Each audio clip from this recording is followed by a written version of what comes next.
Амансызбы ардактуу телекөрүүчү. Bir апта бою өлкөдө орун алган окуяларга саресеп салчу апта маалыматтык программасы. Кызматыңыздарды Абдумалик Базарбаев. Декларацияга көрсөткөндө үстүндө үйү астында уунасы жок атка минерлер кыргыз саясатында четтен чыгат. Мамлекеттик салык кызматы өлкөдөгү атка минерлердин декларациясын жарыялады. Анда жогорку кызматтагы адамдардын көбү ортозаар жашары, бир тобу турак жай маселесин дагы деле чечелектиги жазылган. Айтсак, министрлер кабинетинин төрагасы Акылбек Жапаровдун жалгыз батиринен башка эч нерсеси жок. Төрага өткөн жылы 815.357 сом тапкан. Декларация боюнча Жапаровдун бир үйүнөн башка кыймылсыз мүлкү жок. Акылбек Жапаровдун бир батири болсо, октябрь төңкөрүштөн кийин президенттин милдетин аткарып, андан соң жогорку кеңеште төрагалык кылган Талант Мамытовдун үстүндө үй алдында темир тулпары дагы жок. Атка минерлер байлыгын кагаз бетине канчалык жашыруун сактабасын, коомчулукту алдай албашы чындык. Мыйзам боюнча ар бир мамлекеттик жана муниципалдык кызматкер өзүнүн мүлкүн милдеттүү декларацияга ачыктап, салыгын төлөө өлчөмүн көрсөтүш керек. Кыргыз атка минерлердин мүлкүн жарыялаган декларация жөнөкөй жаранга дагы жомок экени талассыз. Күмөндүү булактардан байыган жетекчилер казнадан кымырып, же коррупциялык система түзүп, мамлекетти тоноп келе жаткандыгы ачуу чындык. Өлкөдө атка минерлердин жарымынан көбү жогорку кызматтарда иштейт. Эксперттердин баамында биздин көпчүлүк чиновниктер жалпы менчиктештирүү жүргөн 90-жылдарда байыган. Мындан тышкары, бажы, сот, министрликтердин казынасына кол салып, эң эле азы дегенде миллиарддаган акш долларларды кымырчуу системаларды иштеп келе жаткандыгы тынымсыз ачыкталууда. Кагаз бетиндеги мүлк реалдуу жашоого төп келбегенинин бирден бир себеби өлкөдө жеке менчик керектүү деңгээлде корголбойт. Бийлик алмашканда алардын байлыгына кол салгысы келгендер пайда болору шексиз. Ошондуктан көпчүлүк байлар өзүнүн мүлкүн өзүнө каттатуудан коркот. Быйылкы жылдагы эң ири саясий өнөктүк болгон парламенттик шайлоодо добуштарды кол менен саноодогу алдын ала жыйынтыгы чыкты. Добуштардын 100% толугу менен саналып, Боршайком арыздардын үстүнөн иштеп жаткан кези. Жаңы чакырылышта 120 депутат эмес, андан азыраак 90 депутатка кресло даярдалган. Мурда парламентке 21 жаштагылар шайланып келе алса, эми ал босого 25ке көтөрүлдү. Мындан ары эл өкүлү болом дегендердин жогорку билими болушу зарыл. Белгилеп кетчү жагдай эл өкүлдөрүнүн майнасы кыскарып, кызматтык ууна жана батирлерден кол жууган мыйзам күчүнө кирген. Азыр бир апта бою өлкөдөгү урунттуу окуялардын кыскача топтомун кесиптешим тааныштырат. 6 декабрь дүйшөмбү. Жаңы жылдан тарта дыйкандар менен фермерлер жер салыгынан бошотулат жана 6% жылдык үстөгү менен насыя бериле баштайт. Бул күнү президент Садыр Жапаров айыл чарба ишин жүргүзгөн субъектилерди колдоо боюнча чаралар жөнүндө жарлыкка кол койду. Бул күнү Баткен облусунун Кадамжай районунун Актурпак айылдык кеңешинин депутаттары айыл өкмөттүн жана төраганын мыйзамсыз аракеттерине нааразычылык билдирип, журналисттерге маалымат жыйын курду. Актурпак айыл өкмөтүнүн башчысы Алчынбай Төралиев менен айылдык кеңештин төрагасы Алмарспай Имаров бир туугандар чечимдерди каалагандай калчап, мыйзамсыз аракеттерге көп ирет барганын депутаттар айтып чыкты. Быйылкы жылы өлкө боюнча Сауд Аравия өнүктүрүү фондунун каржылык колдоосу менен 26 орто мектеп курулууда. Анын 4-өө Ош облусунда. Аталган фонддун жардамы менен Ноокат районунда курулуп жаткан 375 орундуу мектептин курулушу аяктоо алдында турат. 7 декабрь шейшембе. Бул күнү парламенттик шайлоодо берилген добуштардын баары толугу менен саналып бүттү. Өлкөдө жана чет мамлекетте ачылган 2494 шайлоо участкасындагы протоколдордун маалыматтары келе түшүп, бюллетендер кол менен 100%га эсептелинген.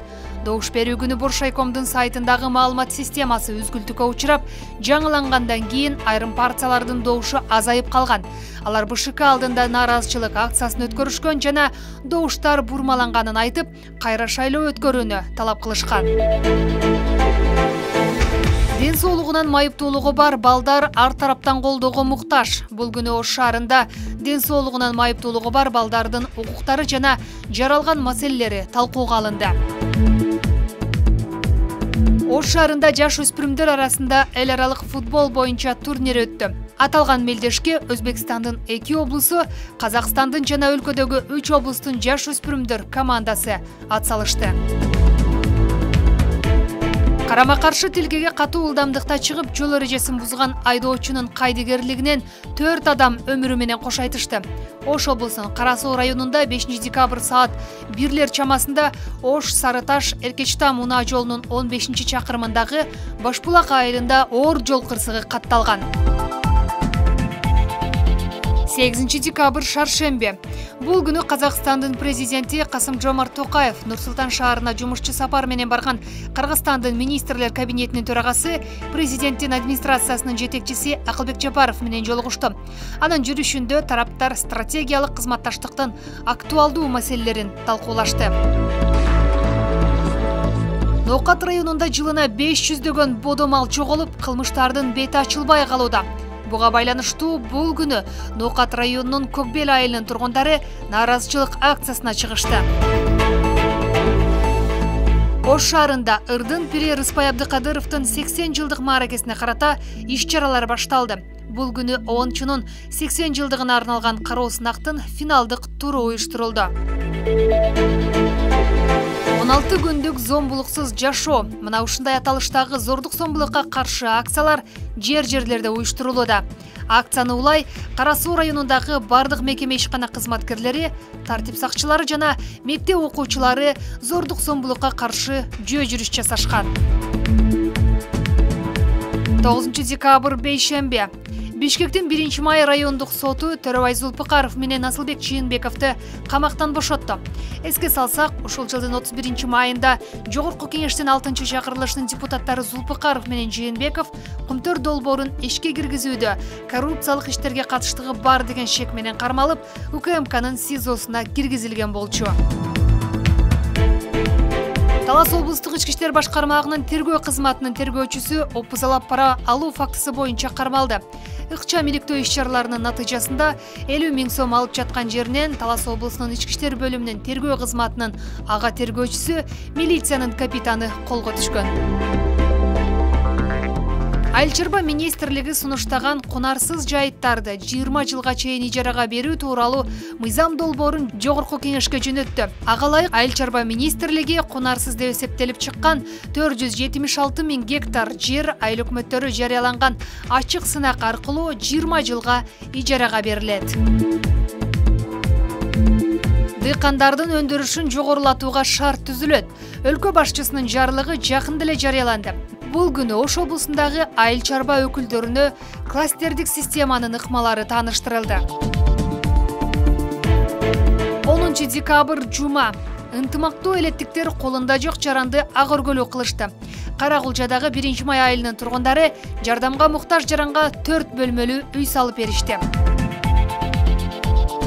Ошто кечки каттамга чыккан айдоочуларга эл нааразы. Жол акы көтөрүлгөнү менен тийиштүү тараптардан айдоочуларга талап жок. Ош шаарындагы кечки каттамда каттаган кичи маршруттун айдоочуларына рейд жүргүзүлдү. 1 айлык байкоого алынган бул көзөмөл жакшы жыйынтык бербесе, айдоочуларды камсыз кыла албаган компаниялар менен келишим бузулат.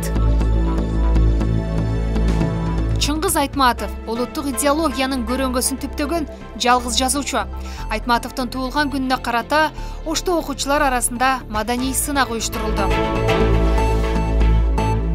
Кылмыштуулуктун алдын алуу жана жарандардын көйгөйлүү маселесин күч органдарына жеткирүүдө журналисттердин орду чоң. 8 декабрь телерадио кызматкерлеринин кесиптик майрамына карата Ош облустук ички иштер башкармалыгы тыгыз кызматташкан телекомпаниялардын өкүлдөрүн ардак грамота жана ыракчылык баракчалары менен сыйлады.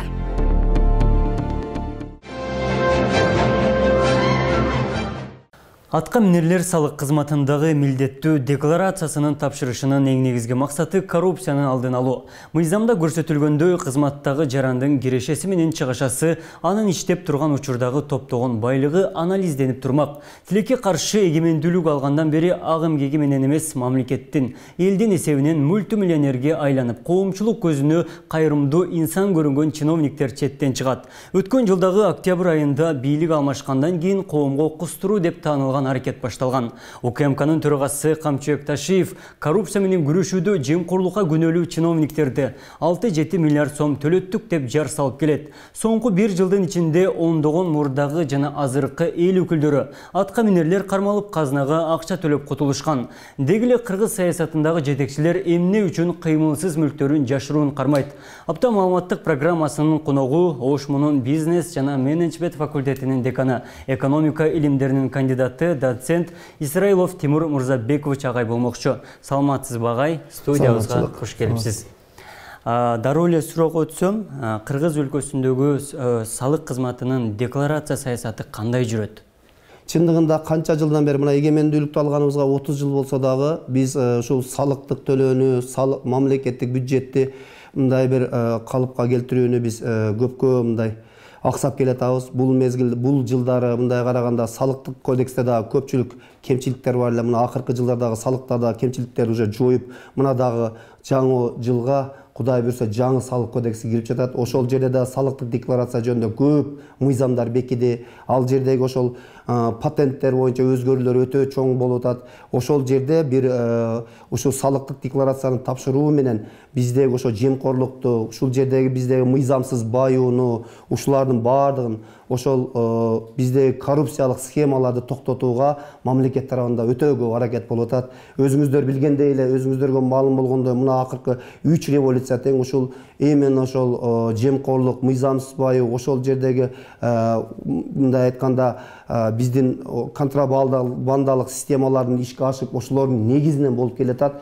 Ошондуктан ар бир жаран өзү салыктык декларацияны тапшырууга милдеттүү. Бирок биздин азыркы действующий мына жүрүп аткан налоговый кодексте салыктык декларацияны мамлекеттик кызматкерлер жана бизнес чөйрөсүндө жүргөн жеке ишкерлер тапшырсын деп айткан. Андан сырткары мекеме ишканалар тапшырат. Эми мекеме ишканаларга сөзсүз түрдө тапшырып келе жатат. Жеке ишкерлерди дагы биз обязан эткенбиз. Бирок маселе канчалык деңгээлде салыктык декларациянын ичиндеги маалымат так. Көпчүлүгү эле азыр көрүп жатасыздар, ушул мамлекеттик кызматкерлер ошол алган мүлктөрүн, бүт нерселерин өзүнүн тууган уругуна же кандайдыр бир тааныш билишине гана каттатып коюп, өзүндө эч нерсе жок. Кээ бир чиновниктер бар, менин эч нерсем жок, бир эски машинам бар деген чиновниктер да чекеден табылып келген. Өзүңүздөр билесиздер. Буну менен мындай айтканда эмнеге дегенде мамлекеттик кызматта турган адамдын анын мал мүлкү башкасы бүт бардыгы эгерде бир кандайдыр бир кылмыштуулук менен кармала турган болсо, анын бардыгы конфискацияланыш керек. Ошол себептен алар өздөрүнөн коркуп, аны тууган уругуна, тааныш билишине жана башкаларга жазып, бүгүнкү күндө ошо салык саясатынан, салыктык декларацияда так көргөзбөгөнгө качып келе жатышат. Дегиле ошол бизнесмендер, анан өзгөчө ошол жетекчилер, атка минерлер дагы мындай өзүнүн мүлкүнүн жашыруун кармаганынын бирден бир себеби мындай эмне да? Мыйзамсыз баюудан тышкары эмне себептен коркушат? Өзүнүн кыймылсыз мүлкүн ачык жарыялоодон кандай себептерди алсак болот? Өзүнүн байлыктарын так ачык көргөзбөгөнүнүн себеби кайсыл бийлик келсе эле көрүп атасың, кимдер эгер бай болсо ошолордун мал мүлкүн тартып алганга, ошолордун нерселерди, мисалы ошол эле мезгилде Акаев мезгилде Айдар чыккан болчу, Бакиев мезгилинде Максим чыккан болчу, андан кийин дагы мисалы Атамбаевдин мезгилинде анын шофёру чыкты, телохранители чыкты. Жана башка ушундай күчтөр көптөн бери элдин үшүн алып келатат. Азыркы биздеги бизнесмендер, же болбосо ошол атка минерлер, ошол эле мамлекеттик кызматкерлер азыр эртең бүрсү күнү заман кандай болуп келишине дагы эч ким кепилдик бере албайт. Ошондуктан алар коркушат дагы, ошондуктан мүмкүн болушунча өзүнүн байлыгын өзүнө эмес, жанындагы адамдарга каттатып коюп неме кылып атышат. Чындыгында. Эми бул дагы бирок бир күн болсо бир күн бир кандайдыр бир пределге же бир деңгээлге жеткенде бул кайтыш керек да. Мисалы чет мамлекеттеги адамдарды көрсөңүздөр, бай дүйнөдөгү бүт байлар өздөрүнүн байлыктарын толук түрдө регистрация кылдырып, дүйнөдөгү менмин деген десятка адамдарга кирип атат. Алар салыгын төлөп атат. Ошол эле мезгилде алар өздөрү деле айтат го, эки нерсе бул эч качан сөзсүз түрдө аткарыла турган нерсе. Эки нерсе неизбежно деп коет орустар айтмакчы. Кандай дегенде бул өлүм менен салык төлөө деп. Ушундай бир немеге келгенде, эми биз дагы ошо келечек муунду же болбосо мына жаштарды, азыркы именно адамдарды биз ошол налог сөзсүз түрдө төлөнө турган нерсе деп үйрөтүп, андан сырткары мындай айтканда ачыктыкка өткөрүшкө аракет кылышыбыз керек да. Ошо башында дагы өзүңүз белгилеп кеттиңиз, мисалы азыр коомчулукта жаштардын көпчүлүк бөлүгү жеке ишкерлик менен, ак эмгек менен баюу эмес, тескерисинен мамлекеттик кызматтарга айрыкча жетекчиликке мындай жулкунуп жүргөндөр толтурат. Мунун бирден бир кызыкчылык мамлекетке кызмат кылуу эмес, өзүнүн жеке чөнтөгүнө бауу да. 30 жыл аралыгында бизге кантип мамлекеттен жешти, анан кийин кантип кутулуп кетишти, бизди мына 30 жылдагы чиновниктер көп көргөзүп койду да. Жеп кетип эле бир жака качып кетип 1-2 жыл жүрүп келип эле анан кийин кайра бизге аралашып эле ошентип жашап атат да. Аларды бир конкретно публично мындай наказание жок да. Элдин алдына алып чыгып, ушул мынанча жеген эле мындай кылдык деп туруп, анын бүт мүлкүн тартып же башка кылып, аны бир кандайдыр бир катуу жазага тартканда, ошондо адамда бир коркуу сезим болобу эле деген ой эле да. Декларациянын мындай ачык дагы бирден бир мына ачык көрсөтүлбөгөнүн себеби салык кызматындагы баягы санариптик программанын жоктугу же ошол айрым бир кемчиликтер, мүчүлүштүктөр болуп атат да. Буга сиз экономист катары кандай сунуштарды бере аласыз? Эми чындыгында санариптештүүгө кетип атабыз. Азыркы акыркы жылдары өтө буга көңүл бурулуп атат. Эми бул нерсеге чындыгында биздин өзү негизи салык декларациясын ушу мына сен айткандай санариптештирүүгө эгер өткөрсөк, ар бир адам өзүнүн үйүндө отуруп эле онлайн тапшырып койсо, өтө жеңил болот эле да. Бирок ага пока жете элекпиз. Бир аз быйылкы жыл аракеттер болду, бирок ал жерде да көпчүлүк мүмкүнчүлүктөр болуп, проблемалар болуп атты, көйгөйлөр болуп атты, бирок жылдан жылга ал өнүгүп келатат да. Ушул салыктык декларацияны тапшырууда айрыкча апрелдин 1-ине чейин деп башталат физический лицолор. Ошол мезгилдерде кээ бир убактарда налог инспекцияларга барсаң, ал жерлерге барсаң, акыркы күндөрү өтө очередь да көп да. Ошолордун алдын ала кыскартуу үчүн мамлекеттик деңгээлде бир проектпи же долбоорбу кылып, мына ушул быйылкы эмдиги жылдарда ошону бир ишке ашырып туруп, ошону санариптештирүүгө өткөрүш керек.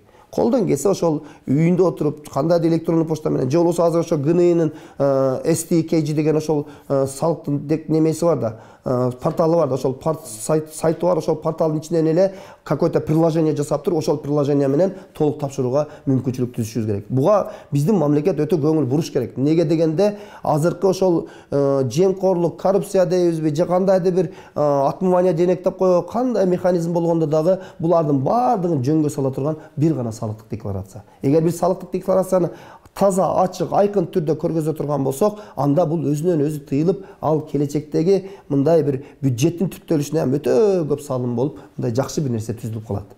Жыл жаңыргандан тартып ошол салык кодексине өзгөртүү киргизип атат. Бул ошол жаңы салык кодексинде мындай элге ыңгайлуу же эмне өзгөчөлүгү бар?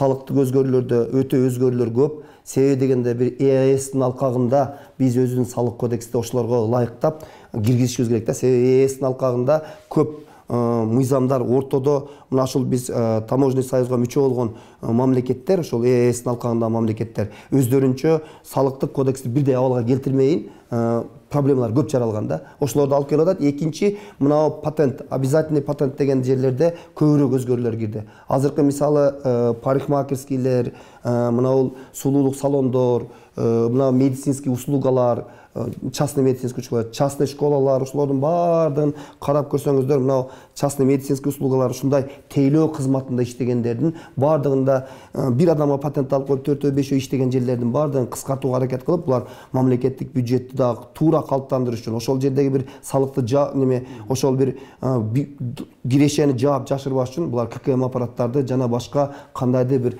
средстволорду колдонуу менен туура так эсеп жүргүзүүнү көбүрөөк караштырып атышат. Жаңы кодексте да ачык декларациянын ачык айкындуулугу камтылабы? Ал жерде жаңы кодексте ошол именно декларация тапшыруу боюнча жана башка ошондой жоолор боюнча айып пулдарды чөткө көргөзүп койгон. Алар эгерде ишке кире турган болсо, баары бир инсанды эгерде качан чөнтөгүнө урсаң дейт го, тезирээк оңолууга түзөлөт да. Мисалы карап көрдүңүздөр, мына Бишкекте буза беришти, нарушение жол эрежелерин көрүп атасың го. Бирок алып келип туруп эле камераларды коюп туруп эле безопасный городду ишке киргизишти. Ошо менен өздөрү эле түздөлүп, азыр карасаң бүт немесин сактап, бүт баарын жолу менен түздөлүп, себеби эмнеге? Инсандын чөнтөгүнө урду. Ал жерде мыйзам бузууларды сразу штраф түрүндө төлөтүп башка кылдырып атат. Ошо менен өздөрү эле түздөлүп калды. Ошондой эле эгерде азыр биздин салык декларациянын мына жаңы салык кодексине киргенде, ошол жердеги айып пулдар, бүт нерселер толук көргөзүлгөн, ошол жерде ошол ишке аша турган болсо, эртеңки күнү инсандар өздөрү эле неме кылып калат, баардык нерсени көргөзүп аракет кылышат. Ошого биз ойлойбуз, ушул келечекте мына баары бир санариптештирүүгө өткөрүүдө ушул сөзсүз түрдө салыктык декларацияны онлайн тапшырууга аракет кылышыбыз керек. Ошо. Рахмат ағай, уақытыңызды бөліп, студиябызға келіп өзіңіздің омоқты пикириңізді, сунушуңузду билдиргениңиз үчүн. Кандай болгондо дагы биз Кыргызстанда жашап атабыз. Эми ушул Кыргызстанды көтөрүш үчүн, Кыргызстандын келечеги үчүн өзүбүз аракет кылышыбыз керек. Ар бир инсан бул менин Кыргызстаным, менин жерим, менин элим, менин өлкөм, меники десе, ошол мамлекет сөз өнүгөт. Жыл аяқтап мамлекеттік қызматтардың башындағы атқа мінерлер милдеттүү декларациядан өтө баштады. Қағаз бетіне көрсөтүлгөн кыймылсыз мүлктөрдөн кыргыз чиновниктеринин кирешесинин чыгашасы көп экенин көрүүгө болот. Айдаган уунасы эле миллиондук акш долларды чапчып, хан сарайларда жашаган башчылардын байлыгын жашырганы коомчулукту кыжыртантпай койбойт. Салыктан буйтап, мүлктөрүн туугандан тууганга каттаткан жетекчилер мыйзам алдында жооп бере тургандыгын башкы прокуратура эскертип келет. Атка минерлердин декларациядан мүлкүн жашырганынын бир себеби байлыктын келип чыгуу булагы күмөндүү экенин серепчилер айтат. Кененирээк алдыдагы сюжетте. Мыйзам боюнча ар бир мамлекеттик жана муниципалдык кызматкер өзүнүн мүлкүн милдеттүү декларацияга ачыктап, салык төлөө өлчөмүн көрсөтүш керек. Кыргыз атка минерлердин мүлкүн жарыялаган декларация жөнөкөй жаранга дагы жомок экени талашсыз. Күмөндүү булактардан байыган жетекчилер казнадан кымырып, же система түзүп, мамлекетти тоноп келе жаткандыгы ачуу чындык. Айтсак, өткөн жылдагы төңкөрүштөн кийин өлкөнү убактылуу башкарып, парламентте 1 жыл төрагалык кылган Талант Мамытов мал кармайт. Бирок үйү да, автоунаасы да жок. Экс-спикер мал жандыктан тышкары эч бир мүлккө эмес, ал автоунасы дагы жок экенин уялбай эле жазып койгон. Мамытов 1 жылда 703.355 сом иштеп тапкан. Ошол эле учурда чыгашасы 550.000 сомду түзгөн. Анын 700.000 сомго бааланган жылкысы, 550.000 сомдук бодомалы жана 400.000 сомдук койлору бар. Чиновниктердин байлыгын текшерип, декларацияны өз убагында тапшырбай же жалган маалыматты көрсөткөн жетекчилерди тизгиндеген башкы прокурор Курмангул Зулушевдин да быйылкы жылы кирешесинин чыгашасы көбөйгөн. Башкы прокурор 1 жылда 750.722 сомду иштеп тапкан. Чыгашасы жазылган эмес. Ал Toyota маркасындагы үлгүсү белгисиз темир тулпары, 70.000 сомдук эмерек, 25.000 сомдук компьютер жана техникага ээлик кылат. Жылкыга кызыккан башкы прокурордун 250.000 сомго бааланган бодомалы 1.650.000 сомдук таза кандуу аргымактары бар. Министрлер кабинетинин төрагасы Акылбек Жапаров болсо үй бүлөсү менен Батирде жашап, бирок жетүүн айдашат. Өкмөт башчынын аянты 77,5 шарчы метрди түзгөн бир гана батири бар. Чыгымдары жана башка мүлкү тууралуу ачыктаган эмес. Төрага былтыр 815.357 сом гана киреше тапкан. Ал эми жакын туугандары өткөн жылы 96.745.000 сом чогулталган. Алар 5 контейнер жана 7 автоунага ээлик кыла алат. Ош шаарынын мэри Алмаз Манбетов кала башчылыгына келелекте 174.000 сом иштеп тапкан, чыгашасы тууралуу жазган эмес. Өзүнө таандык бир да турак жайы жок. Chevrolet жана Mercedes-Benz 350 үлгүсүндөгү 2 автоунасы бар. Ал эми кармаган жылкылары 2.450.000 сомго бааланат. Өткөн жылы тактыдан кулаган Сооронбай Жээнбеков президент болгондон кийин жерлери 5 эсе кеңейип, кирешеси дагы бир канчага өскөн. Жээнбеков жана анын жакын туугандары 30дан ашуун жер тилкесине ээлик кылат. Декларацияга ылайык өткөн жылы Жээнбеков 494.138 сом киреше тапкан. Бирок чыгашасын көрсөткөн эмес. Мурдагы башчынын 160 шарчы метрлик турак жайы жана МТЗ-80 үлгүсүндөгү трактору гана бар. Учурдагы президент Садыр Жапаров дагы милдеттүү декларацияны толтурган. Мамлекет башчы айыл чарба багытындагы 6 гектар жер тилкесине ээлик кылат. Мындан башка эч бир мүлкү жок. Президент былтыр 247.953 сом киреше тапкан. Ал эми жакын туугандарына 2 турак жай таандык.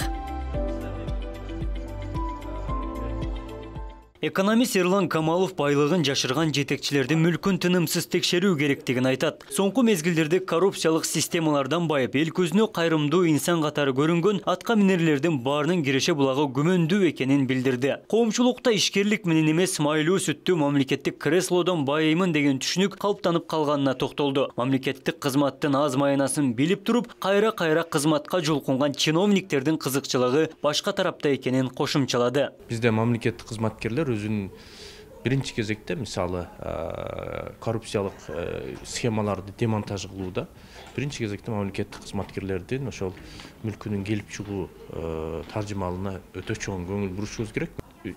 Кагаз түрүндө эле бирөөгө өткөзүп коюп, чын-чынында келгенде жогорку кеңеште отуруп алып бизнес кылып аткан депутаттар толуп атат да. Мыйзам боюнча алар бизнестин бардык нерселерин убактылуу башкарууга өткөрүп бериш керек болчу.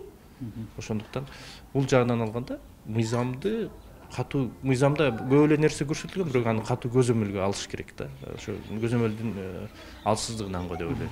Батыш мамлекеттеринде адамдар саясатка, бийликке байып алып анан кийин келишет дей турган болсо, ал эми чыгышта бийликте отуруп алып байышат деп айтылат да. Ошондуктан бизде көбүрөөк биз чыгыш мамлекети болгондугубузга байланыштуу бизде көбүнчө бийликке келип алып, анан бийлигин колдонуп, ошонун жардамы менен, ошонун таасири менен байлык топтоого аракет кылгандар толуп атат да. Киреше булагы ошо бийлик аркылуу камсыз кылууга аракет кылган адамдар көп. Ошондуктан көпчүлүгү бийликке умтулушуп, кандайдыр бир ресурстарды бөлүштүрө турган жерлерге кызматка отургусу келет да. Мамлекеттик салык кызматы 6200 мамлекеттик жана муниципалдык кызматкерлер декларация тапшырып, дагы 15000 адам байлыгын ачыктабаганын жарыялады. 2017 жылы кабыл алынган мыйзамга ылайык мамлекеттик кызматкер милдеттүү түрдө декларация тапшырыш керек. Эгер баш тартса же толук аткарбаса, анда жоопкерчилиги каралат.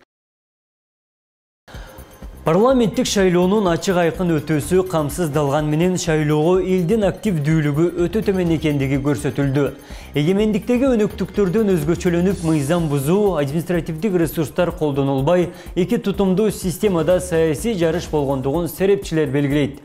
Добуштардын 100% кол менен саноонун негизинде 5%дык босогодон 6 саясий партия өттү. БШКнын серверинин катачылыгынан улам добуштардын толук жыйынтыгы коомчулуктун жана саясий топторго күмөн жараткан бойдон калууда.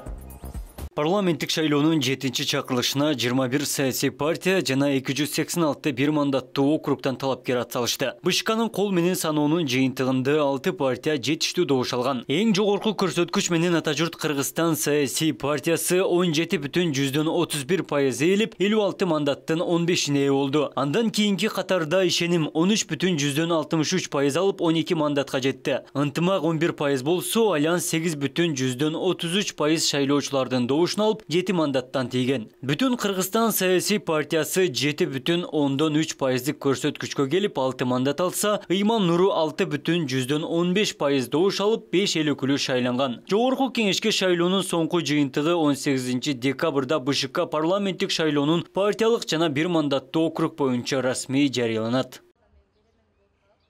Калада үгүтөнөктүгү башталгандан добуш бери күнүнө чейин Ички иштер башкармалыгынын маалыматтардын электрондук журналына 44 арыз түшкөн. Анын ичинен шайлоо күнү 12 даттануу келген. 10 факты соттук өндүрүшкө алынып, кылмыш курамы бар экендиги тастыкталган. 3 материал жарандардын добушун сатып алуу болгондуктан соттук кароого жиберилген. 5 мыйзам бузуу эрежеси аймактык шайлоо комиссиясына өткөрүлүп берилген. Эреже бузгандардын катарында бир арыз шайлоо тилкиди, эң баштык кылгандары тастыкталса, көпчүлүк даттанууда добуш сатып алуу аракети көрүлгөнүн милиция аныктаган. Бүгүнкү күндө коомдук саясий абал туруктуу сакталып, мыйзамсыз баш алмандыкты уюштурган күчтөр жок экени айтылды.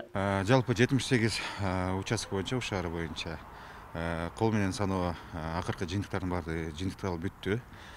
Одно мандатный дагы партийный система боюнча да шайлоочулардын баардык добуштары эсептелип бүтүп, уже базага киргизилип, БШКга жөнөтүлдү. Үгүт иштери боюнча кандайдыр бир мыйзамга туура эмес келген иштердин көпчүлүгү каралып бүткөн. Бир экөөсү кароодо турат, алар өзүнүн мындай айтканда процесси менен кароого убактыбыз бар. Андан тышкары партиялардан 2-3 партиядан кайра сонап берүү боюнча алардын каттары келген бизге, алар каралып атат.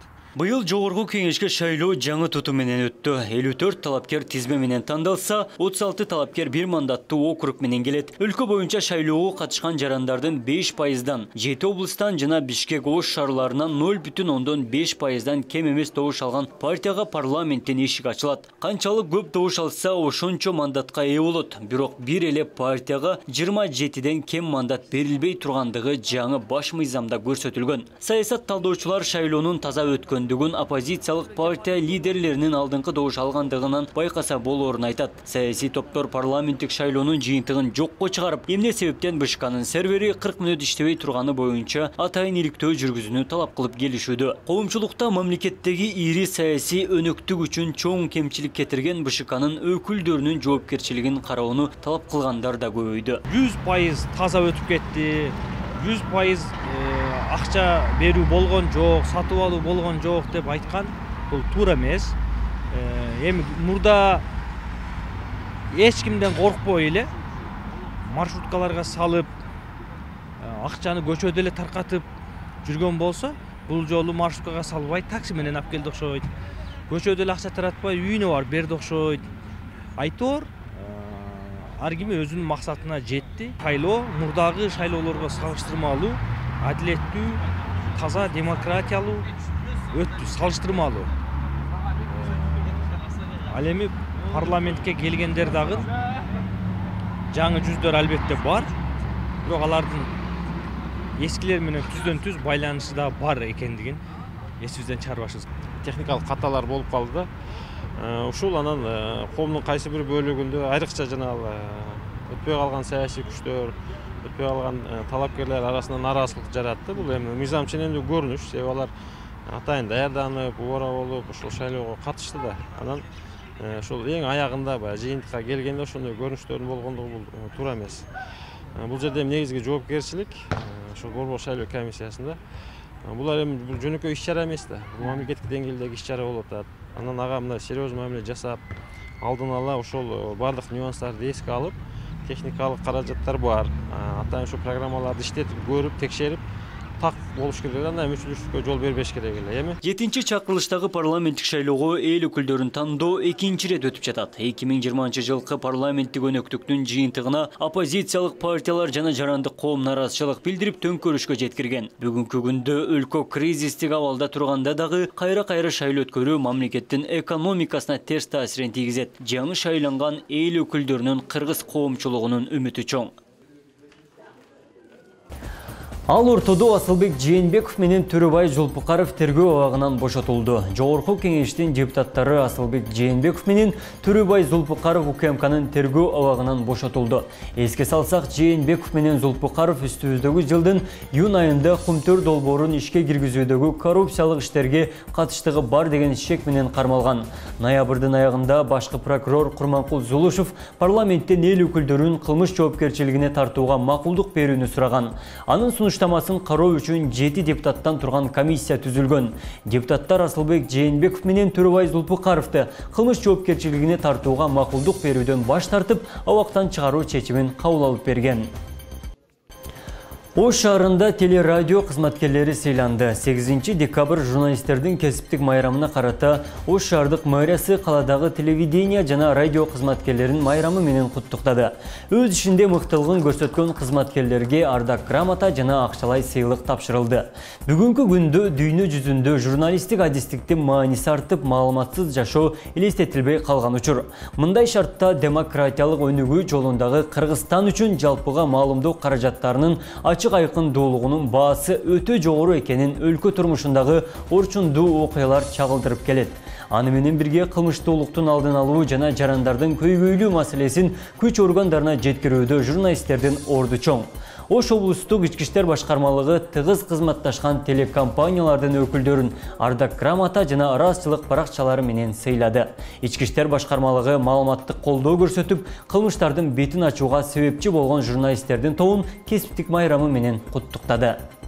Өлкөдө ушул телевидение жана радио кызматкерлеринин күнү белгиленип атат. Бул майрам кайра уланып, ушул күнү ушул журналисттердин орду, чындап эле коомдогу орду канчалык экенин мындай айта турган күн болуп атат да. Анткени журналист биз билебиз ушул коомдун күзгүсү. Коомдо кандай окуялар катталып атат, кандай элдин турмушу кандай, жашоосу кандай, мына ошолордун баары журналисттин калеми менен, журналисттин көзү менен коомчулукка мындай көрсөтүлүп келет да. Азыр билесиздер, журналисттерге мындай өтө терс маалыматтарды же болбосо жана бүт негативди чагылдырып атасыңар деген мындай бир дооматтар айтылып келет да. Бирок ал коомдо болуп аткан көрүнүш.